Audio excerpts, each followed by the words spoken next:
Let me start by saying what is not. That is, in other words, let's get rid of the myths. The myth that deregulation is the same thing as price increase. The myth that subsidy removal is the same thing as punishing the poor.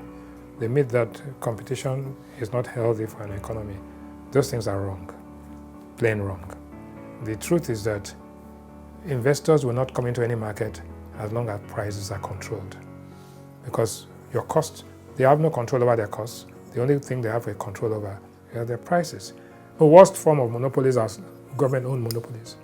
What you have today is a government-owned monopoly. NMPC is importing all of the stuff, and then people are playing around the fringes.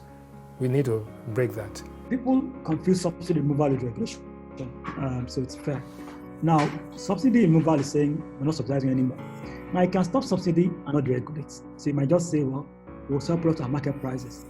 Deregulation means that you develop a system where deregulation doesn't mean no regulator. So that's another confusing thing. Deregulation means that you allow the market to operate along efficiencies.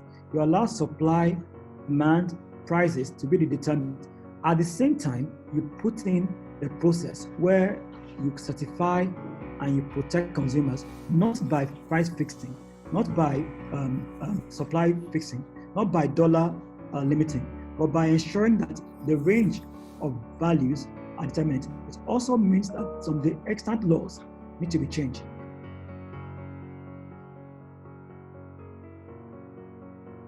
I would say that people should applaud the fact that finally there's deregulation. With a deregulated market, you don't have any of the abuses that we saw. I'm in the industry, and I keep saying to people, the kind of abuses we saw with the subsidy scam, it made all of us sit back and ask ourselves, what exactly is going on? Money was wasted, but in a deregulated market, there's no chance for all of this. People will bring in products, they will sell at whatever price they sell at. The con man out there, whether he's somebody who is in whatever class, can afford to make his own choices.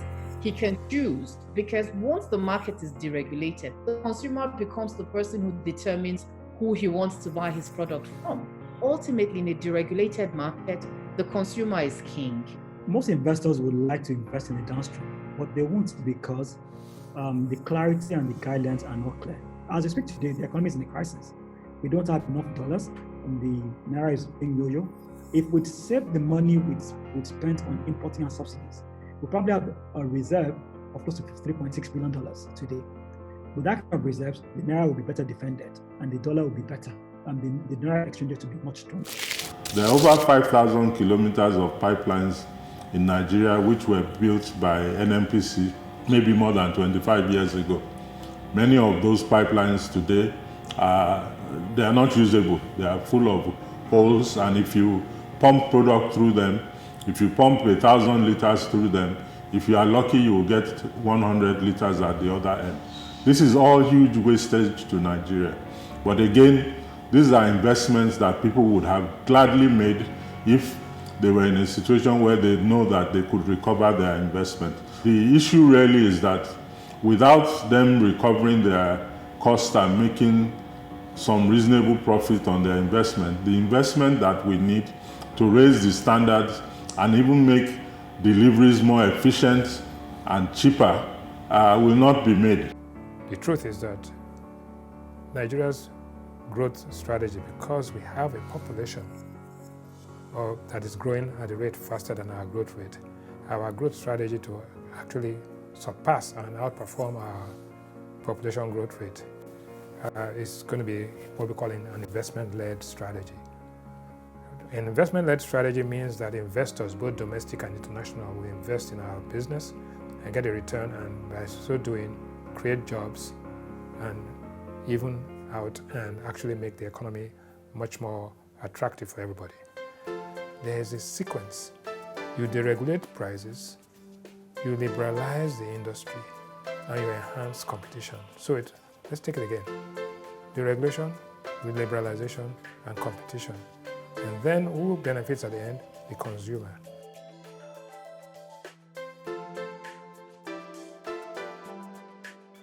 Cameroon has just announced that they intend to import something like almost 605,000 liters over a period.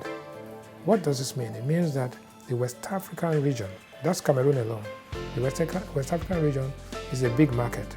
So if we have investments in Nigeria, and Nigeria becomes a hub for refining products, you'll find that with our pipeline network, we'll be able to satisfy the whole of West Africa, not only from a production basis, refined transportation, logistics, and it'll be cheaper than them importing refined products all the way from Rotterdam. The efficiencies, the macro efficiencies that will be thrown up because of these investments and the seamless nature of the production cycle and the value chain means that other sectors are going to benefit substantially from this investment. So we call that the unbalanced growth theory, and where you have linkages. Petroleum refining, fertilizer drives agriculture, where you have petrochemicals, you have aviation, you have cooking gas, LPG, you have LNG, you have so many other sectors that are linked to this, and therefore we think that Nigeria's potential GDP growth today is something like almost 4.2, while Nigeria is going at about almost 2%. And now, because of the pandemic, it's going to go negative. So the economic contraction is going to be about 6%. The recovery process has started a slow U-shaped recovery. However, it's going to coincide with the commissioning of all of this investment, including rail transportation, including robust road network.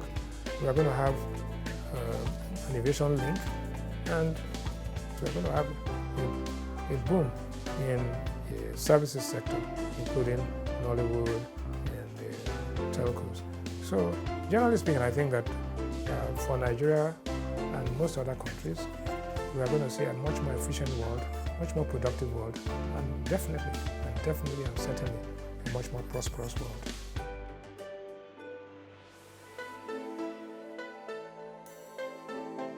The advantage to the ordinary man. So let us take a simple example. The price of flour today is 12,700 for a bag of flour, which you use to bake bread. The landed cost of wheat in Nigeria is 1. 2, the milling of the wheat. 3, the transportation of the wheat from mill gate to the warehouse, then the warehouse to the baker and the bakery. So we can take out at least 1,000 naira, if not 1,500 naira, by having a much more efficient structure. Even putting the flour on trains. The president is commissioning hopefully the Warri, Takwe, Abuja rail. The same thing is going to happen to the Lagos-Ibadan rail. And putting those things there rather than going through checkpoints and all of these things could reduce significantly the cost. So the ordinary man will benefit. 1, cost of raw materials coming to the factory, cost of products going to the market, and so on and so forth. Don't forget that agricultural products, we have a perishable rate of almost 30 to 40%. That is, all the plantains we produce, at least 40% of them is lost because of poor storage and things like that. But if we can get products to the market quickly and evacuate them quickly because of the efficiencies and the cost structure, you'll find that all of those become benefits for the ordinary man. So I think that 1, prices will be stable. I'm not saying that they will come down. They will not spike. Jobs will be created, right? And then the velocity of circulation of money and actually what I call the difference between the rich and the poor could theoretically actually begin to reduce. Because yes, the rich will get richer, the poor will get richer, and who knows, we need a brighter tomorrow.